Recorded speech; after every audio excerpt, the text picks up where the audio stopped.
Salut Olivier, Salut Robin. bienvenue à ce Lobster Coffee. Ah, merci, ça fait longtemps que je t'ai pas venu en plus. Ouais, écoute, un plaisir de t'avoir. Moi, ce que j'aimerais qu'on parle un petit peu sur le temps de ce café, c'est dans l'IT, il y a beaucoup d'acronymes. Ouais. IT, c'est un acronyme. C'est vrai. Et moi, certains, je trouve que c'est quasiment des gros mots. On peut les qualifier comme ça. Et toi, c'est quoi tes gros mots chez Horus? Je vais dire mon gros mot. Mon principal gros mot, ça va être l'EDI. Alors EDI pour échange de données informatisées. Je précise, informatisé, c'est l'échange qui est informatisé, donc ES, pas EES. La donnée, elle l'est déjà.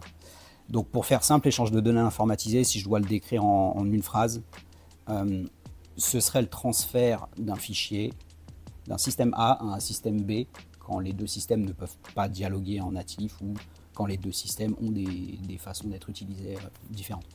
Donc voilà, on peut mettre une conversion au milieu vers quelque chose de normé ou pas, ne pas mettre de conversion, mais l'idée globale, c'est le transfert entre deux systèmes. Ok, je vois bien. Bah, c'est super intéressant, d'autant plus que Horus, aujourd'hui, c'est quand même le plus vieux partenaire, partenaire historique de Lobster.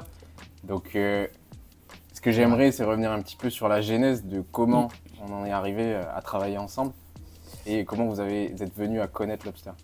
Alors, avant même de parler de partenariat, la vraie genèse, moi de mon côté, elle commence en 2018, parce qu'on lance la boîte en 2018. Et à ce moment-là, la boîte est en Alsace et je chasse 3 marchés différents. France, Suisse, Allemagne. Et sur le marché allemand, je vois pas mal d'offres tournées sur de l'EDI qui mentionnent Lobster. Lobster, à ce moment-là, je connais pas du tout, mais en général, quand je connais pas quelque chose, je m'y intéresse en fait. Curieux. Faites tous ça. Intéressez-vous aux choses. Donc je me suis retrouvé à me documenter sur Lobster. Et au final, on s'est retrouvé en 2020, année Covid, avec un contact avec quelqu'un qui travaillait pour vous à l'époque. Ok. Une personne qui cherchait tout simplement des sociétés qui avaient cette expertise EDI. Donc je crois qu'on n'a pas été la première contactée, mais en tout cas, on a été la première qui a dit oui. On a fait cette démonstration Lobster qui a été assez bluffante. On a passé 2 semaines à se demander où était le problème. Et au final, ça s'est transformé petit à petit en partenariat, et en partenariat au final aujourd'hui qui est très resserré. Puisque bon, certes on utilise Lobster, mais on a aussi notre offre à nous, vraiment qu'on nous avait laissé la possibilité de créer. Donc aujourd'hui on est le plus ancien partenaire de Lobster et c'est vraiment très très resserré. C'est une vraie collaboration, c'est pas juste on a le droit d'utiliser un outil. Ok, super. Et justement, sur cette collaboration, aujourd'hui, pourquoi tu as choisi Lobster et pourquoi tu continues à utiliser Lobster? Qu'est-ce que ça t'apporte? Nous, ça nous a permis de passer d'une société de consulting, parce qu'on était tous experts EDI et on avait tous des missions d'expertise, de chefferie de projet. Ouais. Donc ça nous a permis de passer de cette étape-là, donc plutôt de cette fonction-là, à une fonction de réel offreur de solutions. Ok. Quand tu fais de l'EDI, il y a une vraie différence entre avoir l'expertise et la mettre en place sur des solutions existantes et être capable de proposer ta solution, que tu l'aies faite ou pas d'ailleurs. Donc nous, ça nous permet de changer de dimension au final. On garde le côté consulting, mais on ajoute la dimension offreur de solutions. Et derrière, pourquoi Lobster et pas un autre traducteur, par exemple? Je pourrais répondre à ça en prenant 2 axes. Ouais. L'axe de l'expert EDI, c'est de dire l'outil est super optimisé, il est accessible, il permet aussi de mettre en place des projets EDI en 30-40% de temps de moins que si on utilise un traducteur où on doit sortir 37 lignes de code. Donc c'est bénéfice aussi pour le client.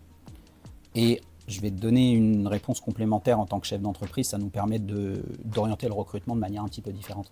C'est-à-dire que si tu dois sortir 10 000 lignes de code, 10 000, je fais grosso modo, si tu dois sortir des lignes de code, tu dois avoir des développeurs qui ont des connaissances dans un langage bien spécifique. Nous, on n'en a pas besoin. Donc ça nous permet d'orienter le recrutement vers des profils qui sont un peu plus fonctionnels, orientés métiers, qui ont une compréhension un peu plus, on va dire, poussée du métier. Et là aussi, c'est de la plus-value pour le client, c'est de la qualité supplémentaire pour le client. Okay. Donc nous, Lobster, ça nous permet vraiment d'évoluer, on va dire, un petit peu différemment sur ces 2 axes-là. Ok, une vraie flexibilité sur les différents axes, que ce soit le dev et côté ça, aussi... ça ouvre des opportunités en fait. Donc c'est là le côté très intéressant. Ça ouvre vraiment des opportunités et moi, j'ai pas besoin d'avoir une expertise technique aujourd'hui pour faire un mapping dans Lobster. J'ai surtout besoin de connaître l'EDI, de connaître l'outil, super intuitif, et de connaître le métier du client. Okay. Bah, c'est super que tu vendes avec nous Lobster aujourd'hui. C'est génial. Et petite question du coup, peut-être pour conclure, où est-ce qu'on vous retrouve cette année Horus?